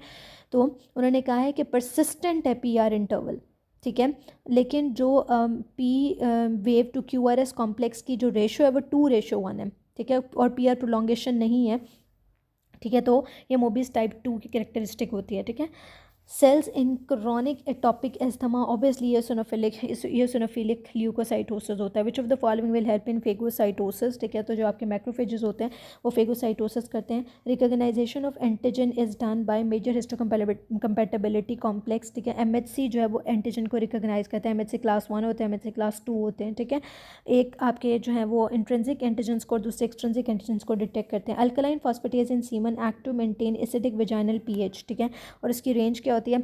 अब इस तरह के MCQ जो उनको आपने याद रखना है, दिस इज़ 4 to 5, ठीक है, इसमें कोई कॉन्सेप्ट नहीं है, समझने वाली बात नहीं है, लेकिन इनको आपने याद रखना होता है, ठीक है, जो वैल्यूज़ वगैरह वाली चीज़ें होती है। Patient with no known risk factor, no history of smoking, develop oropharyngeal cancer, तो ओरोफेरेंजियल कैंसर का रिस्क फैक्टर होता है human papillomavirus, A option. Nasopharyngeal cancer जो है वो एब्स्टेंस बार वायरस कॉज करता है, oropharyngeal cancer human papillomavirus, और lung carcinoma cytomegalovirus. Drug specifically calcium channel blocker given in hypertrophic obstructive cardiomyopathy, ठीक है, तो इसमें हम वेरापामिल देते हैं। ट्रू पॉजिटिव्स जो होते हैं, ठीक है, वो इंडिकेट करते हैं सेंसिटिविटी को, ठीक है, A option, microscopic similarity between cardiac and skeletal muscles, ठीक है, दोनों में सिमिलैरिटी क्या होती है, दोनों में ट्रांसवर्स स्ट्राइएशंस प्रेजेंट होती हैं। डिजिटैलिस का इफेक्ट क्या होता है, डिजिटैलिस जो है वो आपके पास फोर्स ऑफ कॉन्ट्रैक्शन को इंक्रीज करता है, ठीक है।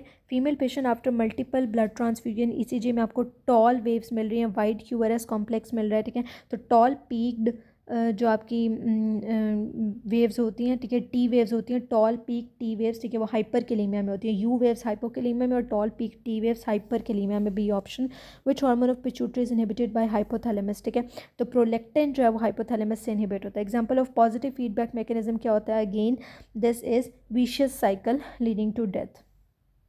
अब जो आपका पॉजिटिव फीडबैक मैकेनिज़्म होता है ना, ठीक है, वो बेसिकली क्या करता है कि वो मैकेनिज़्म होता है, ठीक है, जो आपके इनिशियल स्टिमुलस को जो है ना वो री इन्फोर्स करता है, उसको इन्हांस करता है, उसको एम्पलीफाई करता है, उसको बढ़ा देता है, ठीक है। उसके अगेंस्ट एक्ट नहीं करता, उसके काउंटर एक्ट नहीं करता, बल्कि उसको इन्हांस कर देता है, उसको बढ़ा देता है, ठीक है। जैसे यहाँ पर उन्होंने हमें कहा है कि विशियस साइकिल, ठीक है, लीडिंग टू डेथ, ठीक है। तो विशियस साइकिल जो है, ठीक है, वो अल्टीमेटली जो है, ठीक है, वो आपके पास प्रोग्रेस करता रहता है अनटिल के कोई एक्सटर्नल फैक्टर्स को इंटरवेन ना करे, ठीक है। और वो क्या कॉज करता है, डेथ कॉज करता है। जैसे कि अगर आप सवेयर हेमरेज फॉर एग्जांपल आप सब कंसिडर करें सवेयर हेमरेज को, तो ब्लड लॉस जो है वो कार्डिक आउटपुट को डिक्रीज़ करता है। कार्डिक आउटपुट डिक्रीज़ होगा तो उसकी वजह से क्या होगा, ऑर्गन परफ्यूजन कम हो जाएगी, ठीक है, हार्ट का फंक्शन डिटेरियोरेट हो जाएगा और अल्टीमेटली जो है इट कैन बी फेटल, ठीक है। यानी कि जो आपके पास पॉजिटिव, ये इसलिए ये पॉजिटिव फीडबैक मैकेनिज्म हो क्योंकि उसमें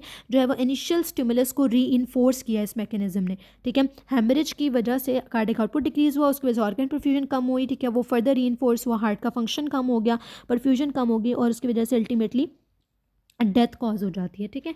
तो दिस इज़ बी ऑप्शन, ठीक है। जबकि जो आपके पास हार्मोनल रेगुलेशन वगैरह होती है, ठीक है, वो नेगेटिव फीडबैक मैकेनिज्म होता है, पॉजिटिव फीडबैक नहीं होता, ठीक है। इस तरह से कार्बन डाइऑक्साइड ट्रांसपोर्ट भी नेगेटिव फीडबैक मैकेनिज्म है। Treatment of stable angina, stable angina का ट्रीटमेंट आपके पास क्या होता है, जो स्टेबल एंजाइना होता है, ठीक है, वो रिलीव होता है with rest. Second, heart sound isovolumetric relaxation की वजह से होती है, ठीक है। एल्डोस्टेरॉन जो है वो एक्ट करता है on which of this following site for maximum absorption of sodium, ठीक है। तो एल्डोस्टेरॉन प्रॉक्सिमल कॉन्वोल्यूटेड ट्यूब्यूल के ऊपर एक्ट करता है और सोडियम की एब्जॉर्प्शन कराता है।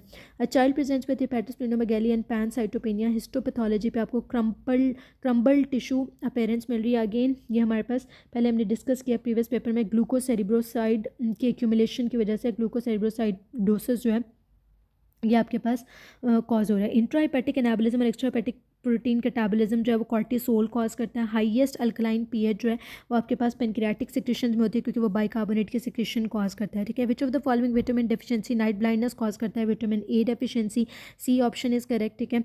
अप्रोच टू पेरिकार्डोसिंथेसिस क्या होती है, ठीक है, इसको भी हम एक्सप्लेन कर चुके हैं प्रीवियसली, ठीक है। Infrasternal angle with the needle angle directed superiorly, chest drain जो है वो पास करता है to the lower border of the rib, ताकि अगर चेस्ट ट्रेन वो कह रहे हैं पास करे to through the lower border of the rib, ठीक है, तो वो डैमेज कॉज करेगा किसको, इंटरकॉस्टल नर्व को, ठीक है। टाइप 1 हाइपर लाइपोप्रोटीनीमिया जो होता है it is due to defect in the decrease in lipoprotein lipase enzyme. Pregnant lady para 0+3 at 10 weeks of gestation, aspirin given, what is the beneficial effect of aspirin, aspirin जो है वो inhibit करती है आपके cyclooxygenase pathway को।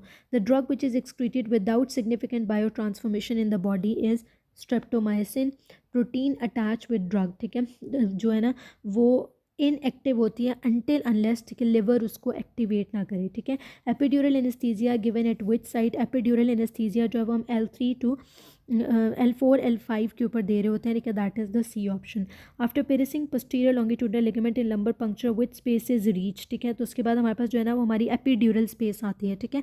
48 years old mail, अच्छा इसको मैं थोड़ा सा एक्सप्लेन कर देती हूँ लेयर्स को, ठीक है, क्योंकि इस तरह के MCQ हमारे पास रिपीट होते हैं, ठीक है। अब इसमें क्या होता है कि जैसे ही आपकी नीडल जो है वो पोस्टीरियर लॉन्गिट्यूडनल लिगामेंट को पियर्स करती है, ठीक है, तो अगर नीडल आगे जाएगी ना तो वो वहाँ स्टॉप हो जाती है एपिड्यूरल स्पेस में, ठीक है, क्योंकि वो एरिया होता है जहाँ पर आपके फैट और वेनस प्लेक्सस प्रेजेंट होता है। अगर वो एपिड्यूरल स्पेस से भी आगे बियॉन्ड चली जाती है उससे, ठीक है, तो वो सब रेक्नॉइड स्पेस के अंदर एंटर हो जाती है, ठीक है। तो आपको जो इसकी स्टेप्स हैं, ठीक है, जो इसकी लेयर्स होती हैं, ठीक है, जो हमारे पास लंबर पंक्चर में पेयर्स होती हैं उनको पता होना चाहिए।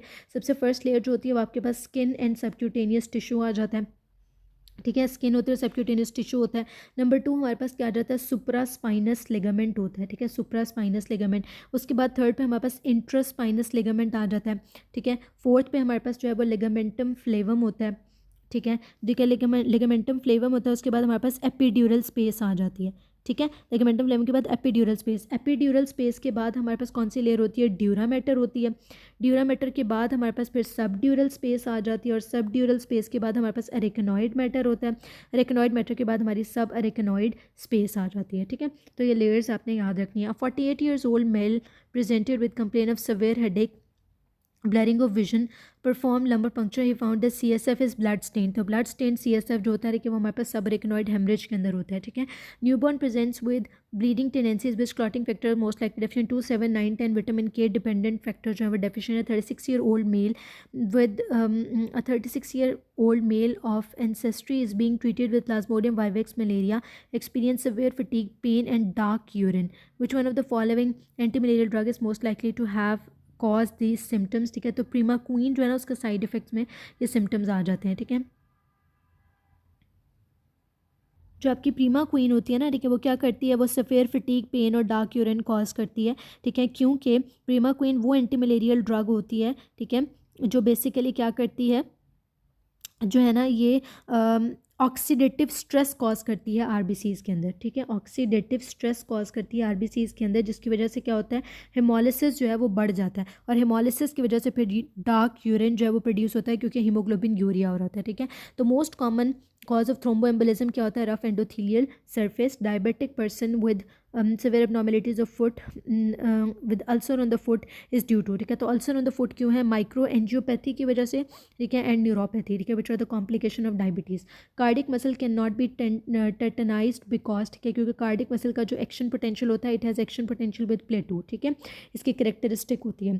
Female antenatal patient at 18 weeks of pregnancy presents with intense abdominal pain and tenderness on examination, irregular abdominal girth, the fundal height corresponds to 24 weeks. Investigation revealed TLC of 1500. Urine examination shows 4 pus cells. What is the most likely cause of her condition? ठीक है, तो इसमें most likely cause क्या है, ठीक है, उन्होंने हमें ये कहा है, देखें 18 वीक्स की प्रेगनेंसी है। ठीक है, लेकिन जो उसकी फंडल हाइट है वो कितनी है, 24 वीक्स की। ठीक है, यानी ज़्यादा फंडल हाइट आ रही है। ठीक है, और उसके अलावा हमारे पास क्या है कि एब्डोमिनल गर्थ जो है वो भी इरेगुलर सी इंक्रीज्ड है। ठीक है, तो हमारे पास मोस्ट लाइकली डायग्नोसिस क्या है कि ये प्रेगनेंसी है विद फाइब्रॉइड। ठीक है, फाइब्रॉइड जो है ना, ठीक है, वो प्रेजेंट है with in the uterus along with the pregnancy. ठीक है, दैट इज़ वाई, ठीक है, हमारे पास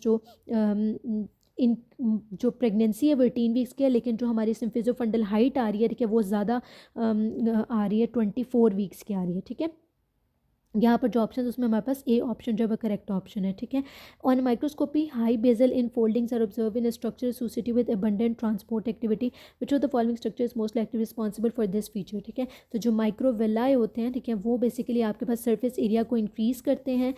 ठीक है, और इंक्रीज सर्फेस एरिया प्रोवाइड करते हैं फॉर एब्जॉर्प्शन। ठीक है, so A option is correct. Taste fibres from the tongue are transmitted to the cortex via, ठीक है, टेस्ट फाइबर्स जो है ventroposteromedial nucleus of thalamus के थ्रू जाते हैं। ठीक है, और बाकी जो आपके सेंसरी पाथवेज होते हैं वो ventroposterolateral nucleus of the thalamus में आते हैं।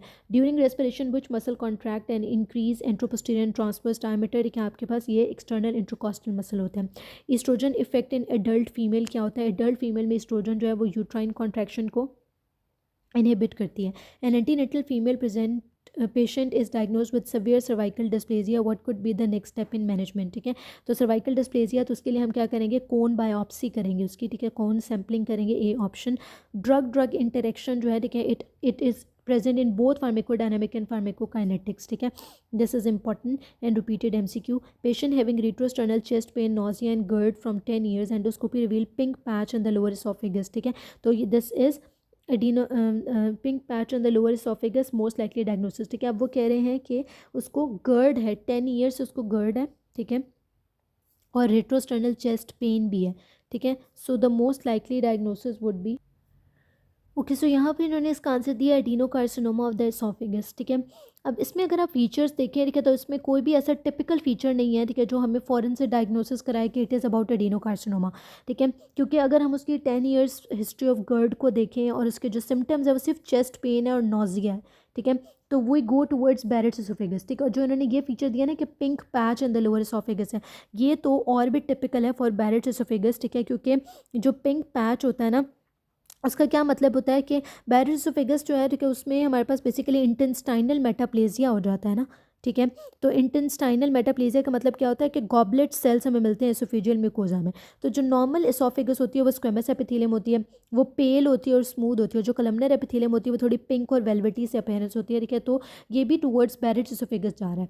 अगर इसका डायग्नोसिस एडिनोकार्सिनोमा एसोफेगस होता तो हमारे पास, मतलब अगर उनके जहन में ये था तो मोर स्पेसिफिकली, ठीक है, हमारे पास जो सिम्टम्स उन्होंने दिए हुए हैं उसमें उन्हें हमें कहीं ना कहीं वेट लॉस की बात करनी चाहिए थी, कहीं ना कहीं उन्हें हमें डिस्फेजिया के बारे में बताना चाहिए था, ठीक है।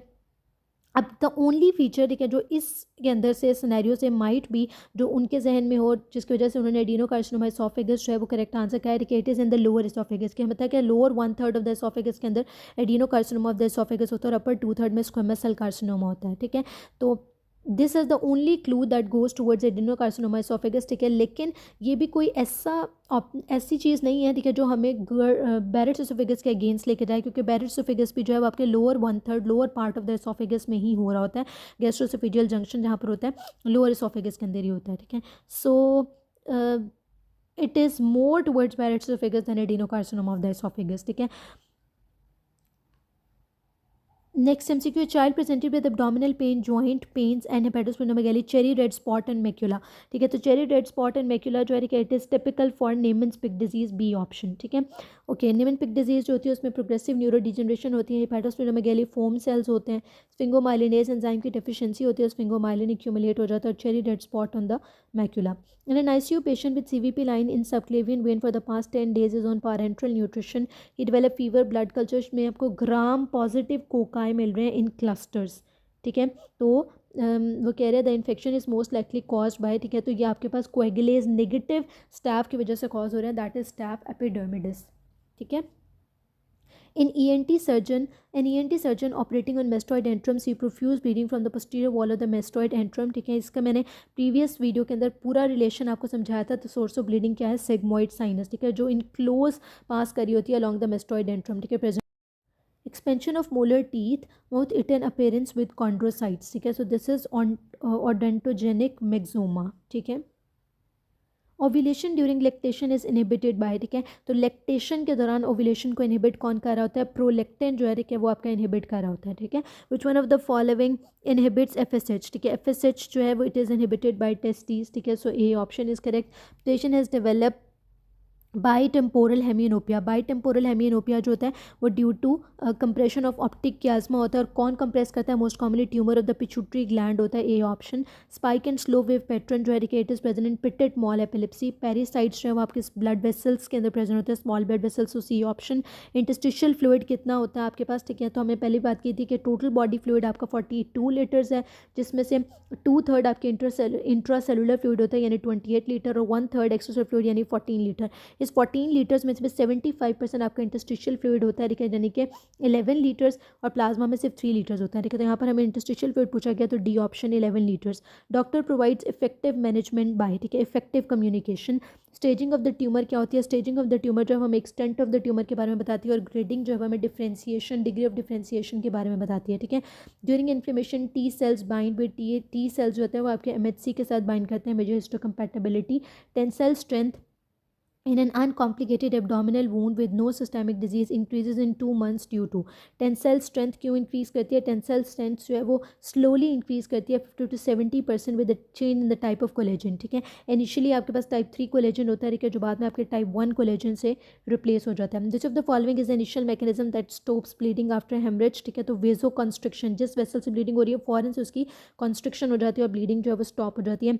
Man with blood group B negative presence in ER requiring blood transfusion, what could be transfuse to him, ठीक है। तो बी नेगेटिव के अंदर हम O नेगेटिव ब्लड जो है वो ट्रांसफ्यूज कर सकते हैं, क्यों, जो बी नेगेटिव ब्लड ग्रुप है, ठीक है, बी नेगेटिव का मतलब क्या है, ब्लड ग्रुप होता है, ठीक है, जो इसमें एंटीजन होती है। बी नेगेटिव का मतलब है उसमें बी एंटीजन और इसके ऑपोजिट एंटीबॉडी यानी ए एंटीबॉडी जो है प्रेजेंट होगी, ठीक है। एंटीजन जो है वो बी एंटीजन है और एंटीबॉडी जो होगी वो आपकी ए एंटीबॉडी होगी, ठीक है। और नेगेटिव का मतलब है कि इसमें एंटी डी एंटीबॉडी प्रेजेंट नहीं है। अब इसको हम O नेगेटिव ब्लड क्यों दे रहे हैं, क्योंकि O नेगेटिव जो है वो आपका यूनिवर्सल डोनर होता है, ठीक है। इसके अंदर ओ नेगेटिव के अंदर ए बी एंड ए ना ए एंटीजन है, ओ नेगेटिव के अंदर ना ए एंटीजन है, ठीक है, ना ही इसमें बी एंटीजन है, और क्योंकि ये ओ नेगेटिव है तो इसमें आर एच एंटीजन भी नहीं है। It is also universal donor, so हम इसको ओ नेगेटिव ब्लड देंगे। Patient known as asthmatic already on salbutamol and dexamethasone but symptoms not relieve, ठीक है। तो नेक्स्ट स्टेप आपके पास क्या होगा कि आप इसको इप्राट्रोपियम ब्रोमाइड देंगे, B option. Patient after road traffic accident having sacral region of spinal cord damage, ठीक है, तो sacral region of spinal cord damage की वजह से क्या होगा, ऑटोनॉमस ब्लैडर होगा, एक्सप्लेनेशन ऑलरेडी बीन एक्सप्लेन, ठीक है। और जब कंबाइन आपके पास बहुत टर्म्स होते हैं स्पास्टिक और एटोनिक ब्लैडर, उसको हम न्यूरोजेनिक ब्लैडर कहते हैं। जेनेटिक म्यूटेशंस होती हैं उसमें permanent change in the DNA होता है। सेकेंडरी टू हाइपर वेंटिलेशन, जब पेशेंट हाइपर वेंटिलेट करेगा तो obviously carbon dioxide excessively remove हो जाएगी बॉडी से, तो आपके पास रेस्पिरेटरी अल्कलोसिस कॉज हो जाएगा। Multiple pyogenic abscesses in the lung are most commonly caused by staphylococcus. Amoxicillin is given with clavulanic acid, ठीक है, क्योंकि ये क्या करता है कि ये इनएक्टिवेट कर देता है बीटा लैक्टेमेज एंजाइम को, ठीक है। Total iron content in adult female 3 grams होता है, ठीक है, सॉरी 2 ग्राम्स होता है, B option is correct. Patient already on sildenafil citrate for erectile dysfunction, ठीक है, तो उसको अब हमने कौन सी ड्रग्स नहीं देनी, हमने उसको नाइट्रेट्स नहीं देनी, ठीक है, that is A option. Burkitt's lymphoma में आपके पास जो है वो 8-14 ट्रांसलोकेशन होती है, ट्रांसलोकेशन सारी ही इंपॉर्टेंट है। रेक्टम और एनल कैनाल की नर्व सप्लाई जो है पैरासिम्पैथेटिक सेगमेंट्स होती है S2 to S4, ठीक है। एच पाइलोरा इन्फेक्शन जो है उसमें definitive aetiological role in pathogenesis of, ठीक है। एच पाइलोरा इन्फेक्शन जो होता है ना, ठीक है, वो अल्टीमेटली आपके पास माल्ट लिम्फोमा कॉज करता है, B option. Which is characteristic lesion in cerebellar disease, cerebellar disease के अंदर आपके पास डिस्मिट्रिया होता है, ठीक है। उसके अलावा क्या होता है सेरिबेलर डिजीज़ में, डिस्टाइडोकोकाइनेजिया होता है, ठीक है। तो ये सिम्टम्स जो है वो टिपिकल ऑफ सेरिबेलर डिजीज़ है, इनको आपने याद रख लेना है, ठीक है। Fracture at the proximal radius leading to deep branch damage, no wrist drop occurred which muscle is damage, ठीक है। तो इसमें extensor carpi radialis brevis muscle जो आपका डैमेज हुआ है। Patient presents with increase cell line and tear drop shaped cells on the blood smear, what is the appropriate investigation, ठीक है। तो इसके अंदर हम कौन सी इन्वेस्टिगेशन कराएंगे, हम JAK2 म्यूटेशन कराएंगे, ठीक है। अब इसमें एक्सप्लेनेशन वो हमें क्या दे रहे हैं कि of pathogenic and therapeutic importance, ठीक है, JAK2 mutation that is found in polycythaemia where is present in around half of the cases with primary myelofibrosis, ठीक है। तो जो प्राइमरी माइलोफाइब्रोसिस के पेशेंट्स होते हैं उनमें आपके पास जो है ना वो हाफ ऑफ द पेशेंट के अंदर 50% ऑफ द पेशेंट में JAK2 म्यूटेशन जो है वो प्रेजेंट होती है। तो और पेरिफेरल ब्लड स्मेयर के ऊपर हमें जो है ना वो बिजायर शेप RBCs मिल रहे होते हैं, ठीक है, जिनको हम कहते हैं टीयर ड्रॉप सेल्स, ठीक है। और स्प्लीन जो है, ठीक है, वो भी आपके पास इनलार्ज होती है, ठीक है, और समटाइम उसका वेट 4000 ग्राम से भी ज़्यादा होता है, ठीक है, due to extra medullary haematopoiesis, ठीक है। Left pontine nuclei has maximum connection with, left pontine nuclei का कनेक्शन होता है with left cerebral cortex and right cerebellum. A patient undergoing anti-TB treatment develops increased yellow colored urine, ठीक है, this is the side effect of rifampin, ठीक है। अब यहाँ पे रिफेम्पिन की ऑप्शन नहीं है तो हम जा रहे हैं टुवर्ड्स आइसोनिजिड, ठीक है। वैसे ऑरेंज येलो कलर्ड यूरिन जो है रिफेम्पिन की या रिफापेंटीन का साइड इफेक्ट होता है।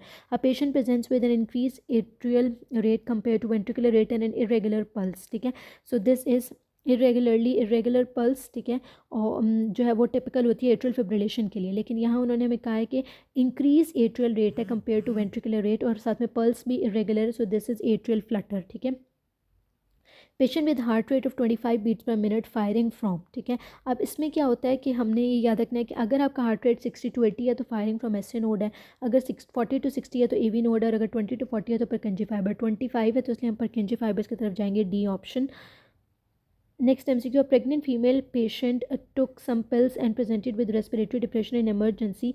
She was given sodium bicarbonate, ठीक है। तो इट मीन्स दैट उसके अंदर किस चीज़ की टॉक्सिसिटी थी, फिनोबार्बिटॉन की, ठीक है, क्योंकि जब आप यूरिन को अल्कलाइन करेंगे सोडियम बाइकार्बोनेट को देख के, ठीक है, तो फिनोबार्बिटॉन की एक्सक्रीशन जो है it would become easy. A patient has an oxygen consumption rate of 700 ml per minute, oxygen content in the pulmonary artery 140 है, ब्रेकियल आर्टरी में कितना था 40। हमने कहा कार्डिक आउटपुट को कैलकुलेट करें, फॉर्मूला क्या है, टोटल ऑक्सीजन कंजम्पशन को हम डिवाइड करेंगे आर्टीरियल ऑक्सीजन कंटेंट से और उसको माइनस करेंगे pulmonary oxygen content. Total oxygen consumption 700 है, ठीक है, और आर्टीरियल ऑक्सीजन कंटेंट 140 है, उसमें से पल्मोनरी को आपने माइनस किया 40, ठीक है, तो 7 लीटर्स पर मिनट जो है आपके पास आंसर आ गया C option. Patient has gynaecomastia and tall karyotyping is XXY, तो this is Klinefelter syndrome. Terminal bronchioles जो है वो किस फेज़ ऑफ लंग डेवलपमेंट के अंदर डेवलप होती है, कैनालिक्यूलर फेज़ के अंदर, A option. Absorption of fluid from the intestinal epithelium जो है वो डिपेंड करता है on the paracellular junctions, B option, ठीक है। अब ये पैरासेलुलर जंक्शन इसका आंसर क्यों है, क्योंकि बेसिकली क्या होता है कि जो हमारा इंटेस्टाइन होता है ना, उसमें हमारी जो फ्लूइड एब्जॉर्प्शन होती है ना, ठीक है, वो या तो ऑस्मोटिक पाथवे के थ्रू हो रही होती है या हाइड्रोस्टैटिक पाथवे के थ्रू हो रही होती है, ठीक है। तो उसमें हमारे पास दो मेन पाथवेज जो है वो इन्वॉल्व होते हैं, ऑस्मोटिक ग्रेडियंट या हाइड्रोस्टैटिक ग्रेडियंट के थ्रू, ठीक है।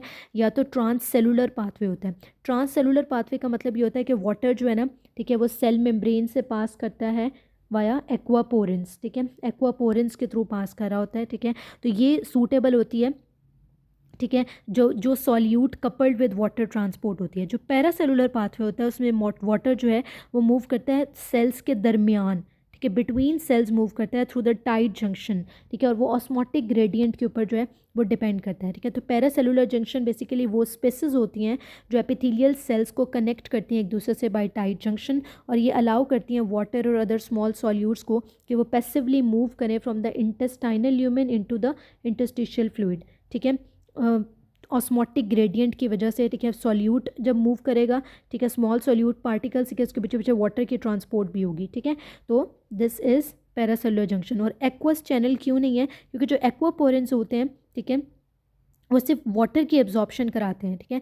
तो जो इंटेस्टिनल फ्लूइड की एब्जॉर्प्शन होती है, ठीक है, वो ज़्यादातर पैरासेलुलर पाथवे के थ्रू होती है, ठीक है, स्पेशली स्मॉल इंटेस्टाइन के अंदर, जहाँ पर टाइट जंक्शंस जो हैं वो प्रेजेंट होती हैं, ठीक है, वो मॉडिटेरली परमिएबल होती हैं, ठीक है, to the small solid particles and water by the osmotic gradient, ठीक है। Screening tool for diabetic peripheral neuropathy क्या होती है, डायबिटिक पेरिफेरल न्यूरोपैथी के लिए हम मोनोफिलामेंट टेस्टिंग करेंगे, ठीक है।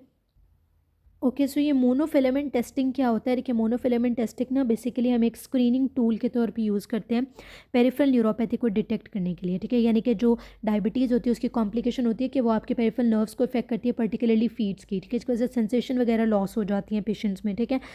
तो ये जो है ना, ये भी प्रोटेक्टिव सेंसेशंस को जो है वो चेक कर रही होती है किस तरह से, ठीक है। यूजुअली जो है ना वो हम मोनोफिलामेंट को यूज़ करते अप्लाई करते हैं, ठीक है। और अगर तो पेशेंट जो है वो फील कर सकता है मोनोफिलामेंट को, ठीक है, तो इसका मतलब क्या है कि there is no loss of protective sensation.